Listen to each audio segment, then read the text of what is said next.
everyone.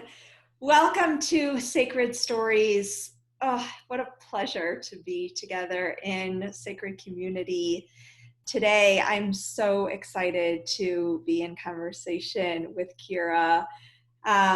Yes, I'm going to start us off with an opening blessing and then get to introduce Keira to this community. So this comes actually from a quote by Rumi that I love. Rumi says, "Enough with your doubts, enough with your sorrows. Let them all go, and I will show you the way." Let them all go, and I will show you the way.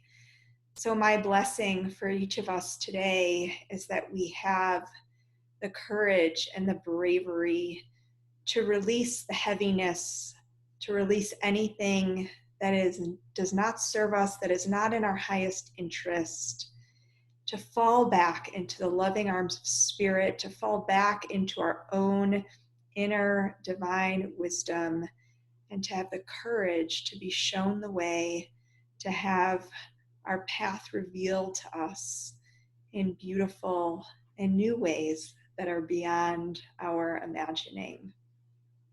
So may it be. May it be. Oh, that's beautiful.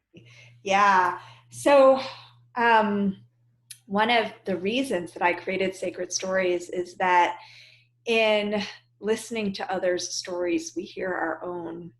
And I was first introduced to Keira when you were interviewing Natalie Roy and Kristen Hankey of a wonderful podcast called Let's Play, the Create podcast. And the second I started to hear you interview them, I was like, oh my gosh, yes. And then it just so happened that you and I were on an amazing retreat together in Joshua Tree that kicked our asses the best way, just flayed us open in connection with Spirit, but also in the ways that we were being called to shift and to change. And then you interviewed me on your podcast, the Awaken podcast, which was really incredible. So it's just beautiful to come full circle. And what I most admire about you, Keira, is that you're such a deep channel for Spirit, and you're so authentic in your faith. It's both deeply authentic and so profound. I think one of the most profound connections of anyone that I've met. So I'm really looking forward to diving into our conversation today, to seeing where it takes us. Yeah, I'm so glad you're joining us, and I'm going to let you introduce yourself a little bit to our listeners. It's so fun to be here. It's just it's like heaven to sit together and be in this conversation. Yeah. Yeah, that retreat, it changed my life. Oh. It radically shifted my world. And I'm just so grateful for those shifts. It's those shifts that open us up into so much greater capacity of service. And that's what I felt like happened. So that was a great time. So to introduce myself, I'm Keira Poulsen. I have 5 beautiful children. We're praying that none of them come in during this episode. And I'm actually a spiritual entrepreneurship coach. So I teach the light workers, the healers, the change makers. I teach them how to build their business spiritually, because it is my belief that all the light workers and all the healers and all the change makers need to rise and really begin to share their work. But the normal way of creating a business doesn't work so well for spiritual beings. It friggin' men. It comes at us just the energy does not flow. And so the way I do it is I help all of these change makers align their businesses directed by God. Actually every aspect that we create is divinely guided, and we throw out all the business jargon and all the walls that have kept people stuck, because my goal is to help every single person I work with create successful businesses so they can become the leader they were created to become. So that's my deep belief, right? Is like, if you are a message bearer, but you don't know how to run a business in that message, you have to get a job doing something else, which means now you don't get to serve the world. And so it's a massive joy. I'm a healer, an energetic healer. So we bring a ton of that into the business framework. And it's just all the fun, so much fun. Oh, I love it. I'm so excited to see where this conversation goes, because you've taught me so much too about creating sacred space, being in like profound dialogue with spirit. So yeah, I'm going to invite you to share your sacred story. And before you do, I'd love for you to define God for the way you understand God for yourself, because I know for myself, I actually don't use that word because it's very loaded for me. I tend to use source, spirit, universe, infinite, mystery. And so I always love hearing like how people understand the divine for themselves. So maybe if you want to share that and then kind of go into your story, that'd be great. Yeah. So for me, I grew up very, very religious in an Orthodox Mormon family, and it was beautiful and lovely. And then at some point, it like broke for me, which was it was probably one of the most grievous experiences, having this religion that I loved so deeply, like break. Yeah. And that meant that my experience with God broke. And it was the best thing that could have happened, because that meant all of my old ties to the word God, all of my old beliefs of who God was, everything that once was like cleansed and almost like dead for me. Yeah. And that meant I got to have a newness. And for me, I use the word the divine a lot, but it's still pretty, it's what relates well to me. God is like a father for me, but the divine mother is very, very big in my life. Yeah. So when I use the divine, it's like both. Mm-hmm. It's both the masculine and the feminine. And when I pray, it's to both of these beings in my life. It's this overarching, deep, deep presence of love and guidance. Beautiful. Yeah. I love the idea of like feeling both of those energies. The idea of, I think of the masculine as a more protective force, and feminine as, like deep nurturing. So I love that. That's helpful. Okay, beautiful. So we have been waiting with bated breath for your sacred story. We'd love to hear it. Well, I feel like one of my deepest purpose is awakening people to the voice of God. So if people are listening and the word God triggers them in an old way that doesn't sit well, then I just invite them to replace that word with what feels good for them. Yeah. But ultimately, being able to be guided by a presence that knows them, sees them, believes in them, loves them, trusts them, that's my mission in life, is to really help people awaken to that voice. The voice that is ever present, but so easily ignored if we aren't tuning our ears and opening up our hearts. Yes. And I think that presence, depending on kind of who you are and how you resonate, sometimes it's like a deep inner knowing, and sometimes it's more external, and sometimes it's a little bit of both. So yeah. Yes, yes. And I think for me, it is both. It's like I feel and then I like receive. And so it's like it's a both external and internal. And it's probably always been with me, but as I've deepened my own healing and as I've stepped forward into really creation, it's gotten louder. So the more I'm willing to create, the louder this voice and experience of being guided is. Mm-hmm. And the story that I wanted to share today it's probably the most powerful story that I've received so far. And what's interesting is we were supposed to record back in May, and then our times didn't work. And I kept saying, no, I think there's a deeper reason. I feel like there's a story coming out. Yeah, yeah. This is actually our third attempt. So Spirit is just working her magic so the time was right. Yeah. So I started reading Florence Scovel Shinn, Have you heard of her? Yes, definitely. Oh my gosh, I love her. And her words began this beautiful practice of trust. And so we were selling our home in Arizona and moving to Idaho, which has been a dream for years, to get our kids onto land, to get them out into nature. And it was happening. Our home sold in 2 days during the highest rise, like when COVID hit the world. It closed, it sold so quickly. Same day we found a house in Idaho, and it was like perfectly aligned. Like all the pieces came together.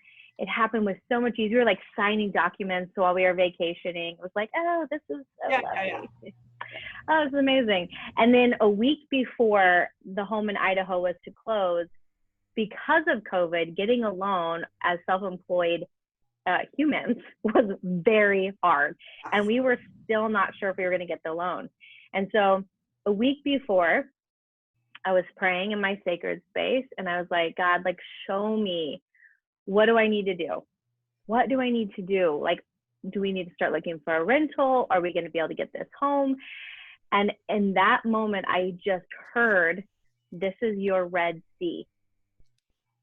The waters will part at the last moment. And I was like, what?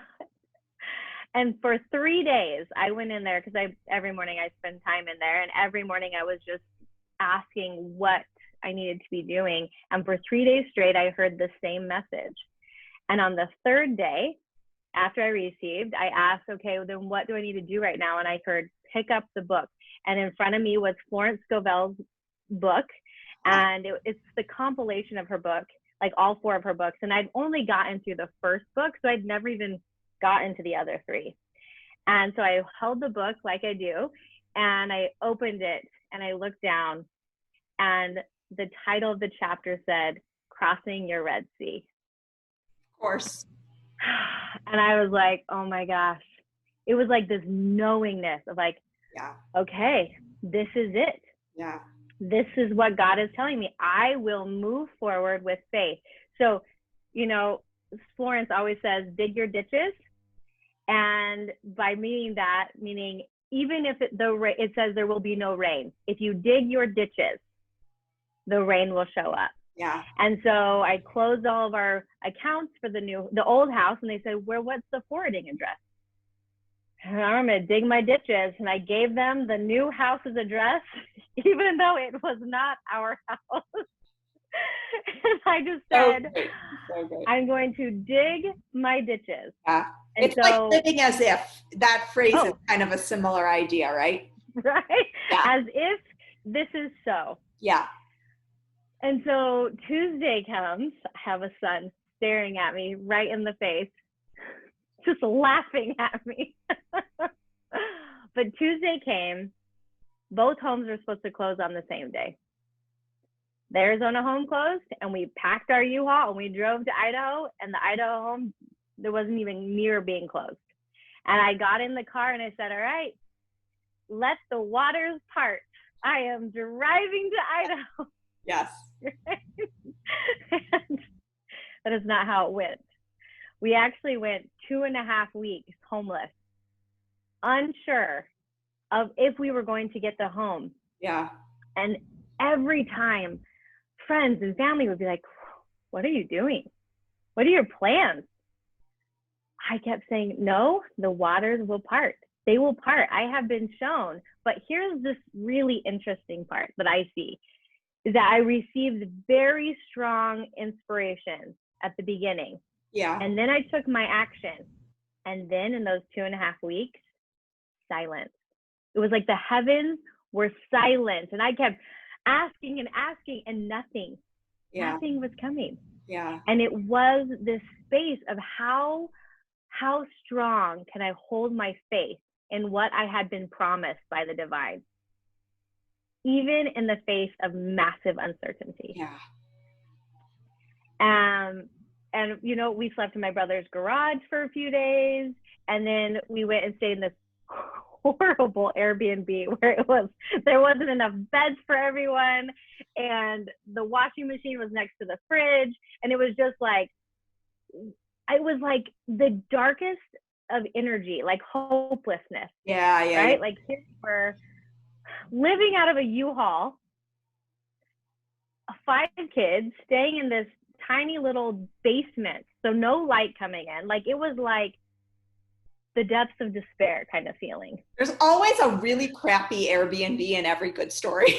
You got that in there. It was horrible. And then I was just praying. I was like, I cannot extend our days here. We've spent 5 days in this Airbnb. We're all sinking into depression. This isn't going to work. And my brother calls me out of nowhere and he says, if you're spending money, just go up to McCall. Stay in this beautiful city of McCall if you're already spending money to sleep somewhere. So we got crazy good deals because it was COVID. Yeah. We got up into this amazing condo for our kids. And every morning when I went out back from my sacred space, deer walked up to me. They're my spirit animal, so I love that especially. It was like God was like, there's peace. There's peace in the rest. Yeah. It's like, stay with me, Keira. Stay with me, Keira. Yeah. Like there's peace in the rest. So we're like at 2 weeks now. Yeah. And the loan does not look like it's going to close. And we have 3 days left before our seller stops extending the sale of our home. And I was really angry at our loan officer. He was a friend and it didn't feel like he really cared. And I was just like, we gotta give him hell. Yeah. Like, we're homeless. Yeah. I have 5 kids. Yeah. We gotta figure this crap out. Yeah. And I told my husband, you just gotta get mean. Like, I literally said those words, like, you have to be mean. You've been way too nice. Right. We have 3 days left. And at this point, I was kind of forgetting what I had been promised by the divine, which I think happens a lot, right? Right? Right. Like, I'm like willing to give it X amount of time, but anything more than that, like, no, too much. Yeah. Right. Like, I see this pattern, like we're given a promise or inspiration, and then the heavens go quiet, and then we start to go, wait, did I? Yeah. Did I make all of that up? Yeah. Did I? Right. And that's kind of where I was like, I don't understand. I mean, maybe I made this all up. Maybe I'm just crazy. Yeah. But I went and I was praying and I was just like begging, show me what I need to do. And then I hear, pray for the loan officer. And not only pray for him, call in his angels. Oh, yes. Help him with, and then the divine shows me 4 different areas of his life that I was to ask help from his angels. And I was like, oh yeah, I can't do that. Here, I want to pause because some of our listeners are, more tapped into the woo-woo and some are less so. When you say like, I received this message or I heard this, how does that come in for you? Is it like an inner voice? Is it something you hear from outside? Is it just a sense of knowing? Like, how does that come in, and how do you maybe even suggest that we tap into those voices? It's so hard to explain. I know. Except that it's when the divine speaks to me, it is very clean and clear impressions. Mm-hmm. So when it's me, they're clouded with a little bit of fear. They're clouded with some pushingness. Yeah. There's got some control flavor in it. Yep. Some anxiety. But when it's the divine, it's like, this impression like just lands in my mind. Mm-hmm. And it's not one that I would have come up with. Like, I would have not come up with this idea. Yeah. Yeah. This was not on my radar. Yes. And usually like very clear, concise. Yeah. Okay. Beautiful. Continue. Yeah. Sorry. So the feeling was very clean. And also one of my gifts is that I can visually see things like a movie in front of my mind. That's how the divine actually can show me what I need to do. And that's where the divine showed me, like, here are the 4 areas, and you need to invite angels to serve and help in this space. Uh-huh. So I actually let that sit for a day. I actually didn't follow it. It was like there was so much frustration that I couldn't even get myself into that space.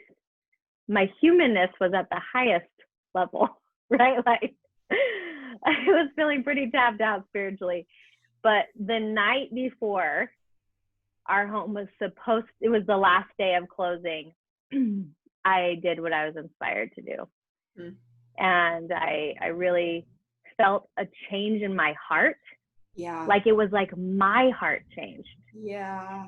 And I was able to send him a really kind text and be like, I'm so deeply grateful for the help that you've given. And it was true. It was like my heart had changed. Yeah. And my husband said to me, well, it looks like you got real mean, Keira.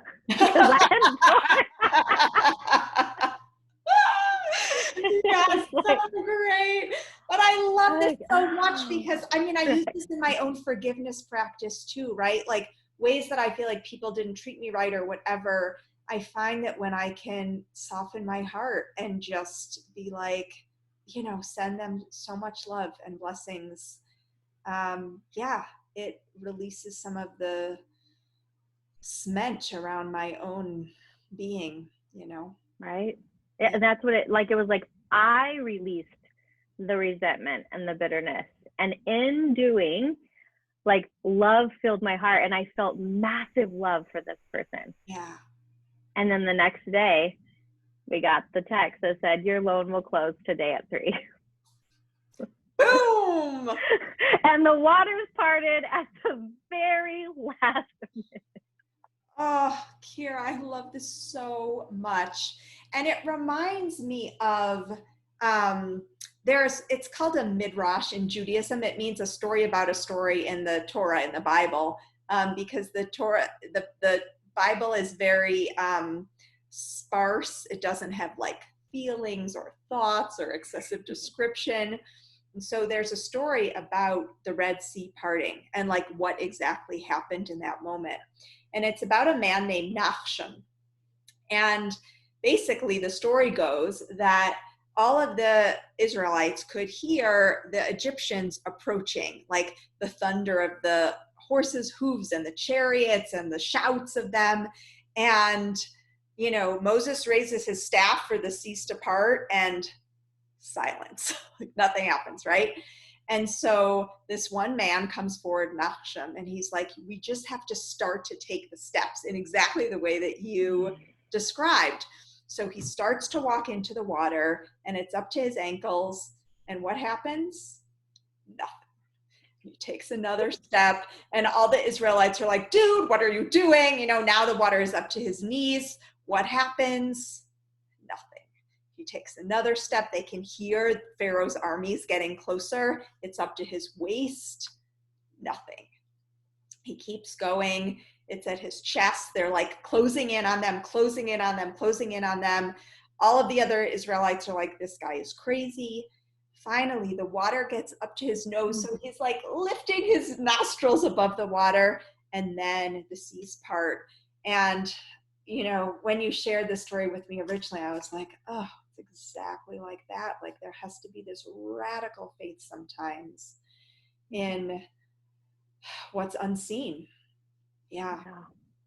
Oh my gosh. I love that story. It reminds me of this song. I love this song. It's by Hillsong United. They're a Christian band, and it's called Oceans Where Feet May Fail. And in the song, she says, Lord, lead me into the waters where my feet may fail, where my trust is, what is the word that she used? Where my trust has no borders.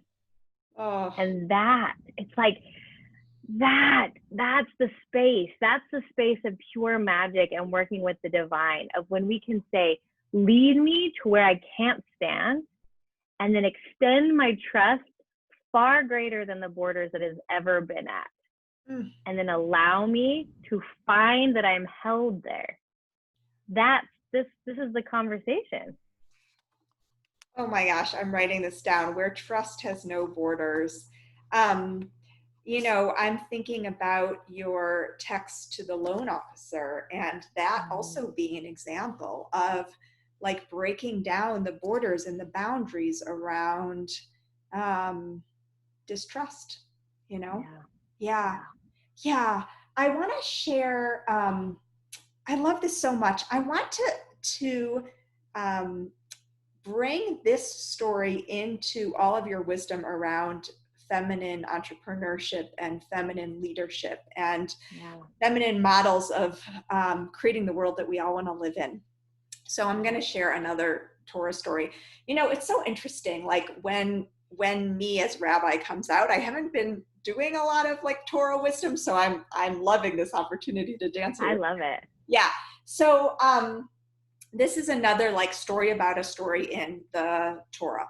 So the rabbis teach that after the Israelites cross over the sea, Moses is leading them in this triumphant song, and he's like singing at the Israelites.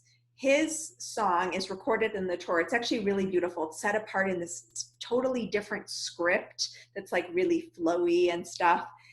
And his sister, Miriam, right, who's like this feminine model of leadership, she also has a part in this song, but her verse, she only has one verse composed, as opposed to Moses's many, many, many verses. Of course, like many women's stories, they're truncated. Yeah. But what we learn about her verse is that she drew the Israelites' song out of them instead of singing at them. So she elevated the songs of her sisters, the voices of her sisters, in order to lift everyone up, like the collective good became lifted by this song of celebration, as opposed to like telling others, the way it should be. And I've been thinking about this a lot. Both you and I are on this wonderful journey of spiritual entrepreneurship and truly what it looks like to create a business that feels like deeply aligned with our values, how we want to live, how we want to serve, all of that good stuff. And I think this applies to anyone, in any sort of profession in terms of really living with values, integrity, and spiritual integrity. And I'm curious kind of how you guide your clients, the women in your program, to dance between the the best of feminine energy, which is receiving, being able to magnetize, right? Not being in the hustle, being able to stay open to the magic and the whispers of spirit, which is a place that I love and do really well. And doing that alongside the need for kind of a structure, a plan, a timeline. All of those words feel so friggin' heavy to me, even just saying them. But knowing in myself that sometimes I struggle to honor that side of myself too. So I'd love to hear you riff a little bit on these kind of two different energies, staying aligned with ourself and like what lights us up. I mean, about me that I like just want to play all day long if I can. But also like being very intentional about the success that I create in my life financially Yeah. too. And so, yeah, just kind of however you feel called to tackle this. So there's a bunch of different elements that I work, and I make sure that every single woman I work with has a sacred space. It's top priority. Mm-hmm. We've got to create a place that's designed for the divine to talk to them.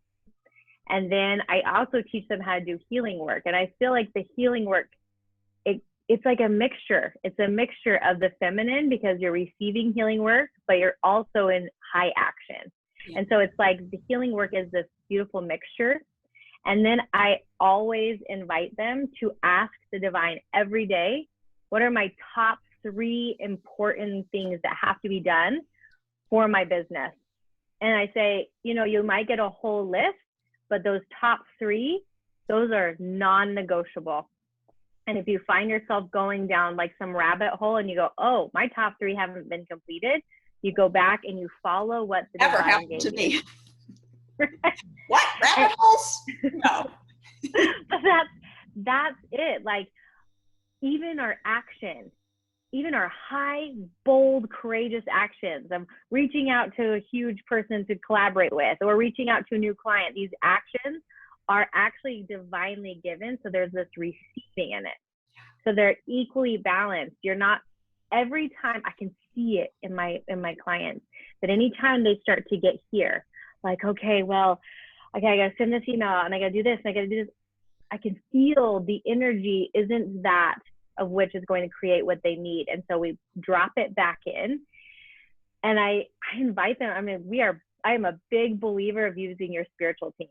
And I wish I could say that I could see my angels. I cannot physically see my angels, but I can feel them and I can invite them in through the highest order of truth and compassion and invite them to work with me, which is why this episode right now is actually happening, because I worked with my angels this morning and said, I need this beautiful spot to open up today so I can do this recording. But I also had to get my son the perfect shoes today for his birthday. And I had 2 hours to do it. And we live 30 minutes from town. We're in a country house. And guess what? My angels came through. They literally guided me to this random store that had the exact shoe in his size, so that we could grab the shoe, make it home in time, and I could be here. And this is what I teach my women is, hey, if you can connect up to the divine, work with your spiritual team, you can manage raising all these children and producing multiple businesses with ease because you are not doing it alone. Yeah. Yeah. I love this so much. How do you feel your angels?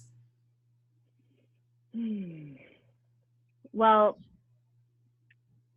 I think I can feel this presence of warmth around me. Mm-hmm. And it really just comes down to trust, right? Like, I'm going to put this prayer up and I'm going to ask that my angels, I need help here, here, here, and here. And I'm going to ask that they help me. And there's this deep knowingness that they will come forward. Like last week, I went to the skate park with my kids. And there's a river by the skate park, and I didn't lose them, but I couldn't find my older boys. And I mean, they're 15, 13, and 11, so it's not like danger zone, right? But it was a little scary because I'm like, they're not at the ice cream store. They're not at the skate park. There's nowhere else they could be. And I started to feel this massive stress and fear show up. And instead of going there, I just knelt down in my van and I just asked my angels, please bring my boys to me safely and in light. And I said amen. And I left my van and I turned around and there's my 11-year-old walking up over this hill. And that is why I have a deep trust with my angels, is because I see the results come that quick. Mm. And the trust allows me to believe that they're there and that they will work with me. Yeah. I feel like, it feels to me like an energetic shift in my body, like something kind of lands, and it's a feeling of expansiveness. So I love that. And I have to say, the way that you shared,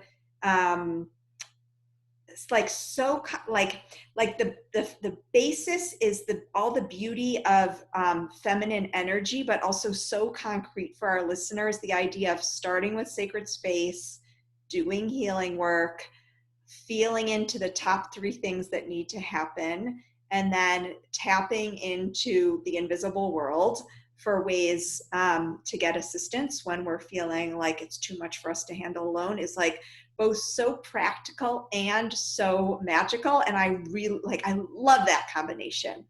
Yeah. Me too. So good. Keira, you have shared so many beautiful nuggets for us today. I know that people are going to be excited about your offerings and connecting with you and all that good stuff. So tell us where to find you and how to connect all your beautiful teaching and wisdom.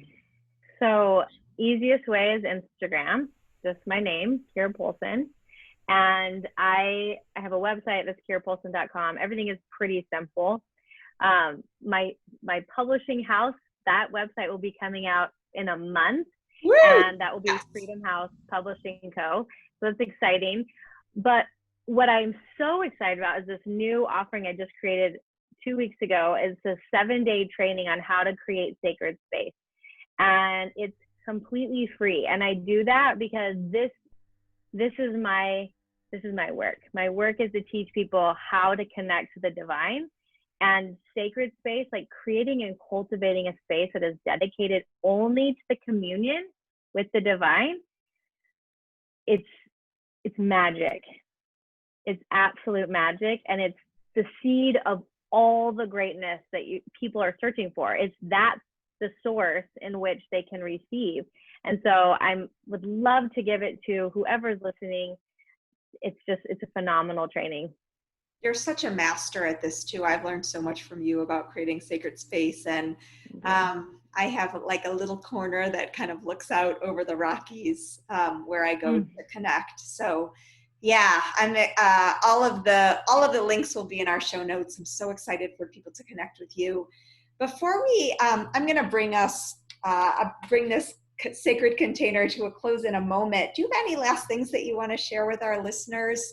I know we've covered all sorts of beautiful goodies today. Yeah, I think what feels the strongest for me is just speaking my deepest belief that every single person can receive from the divine, that you don't have to be specially gifted or holy or good enough, or any of the old belief systems that have been tethered to our generational lines and cultural beliefs. Like, everybody has access to the divine.